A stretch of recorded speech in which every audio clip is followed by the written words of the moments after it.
Hi guys, for today, diba, nisabi ko sa inyo na may mga parts sa maliit kong drawer na new.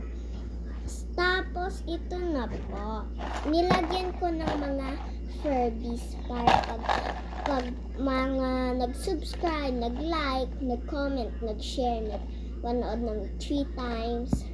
Tapos, ito po yung first Furby ko. Hello Kitty na bracelet.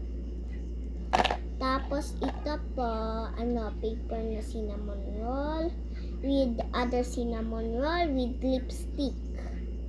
Tapos ito po yung dalawang star ko na clip. Papabigay ko na sa kanila.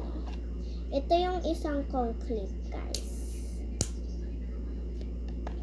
Tapos ito yung isa, magkaparehas lang sila pero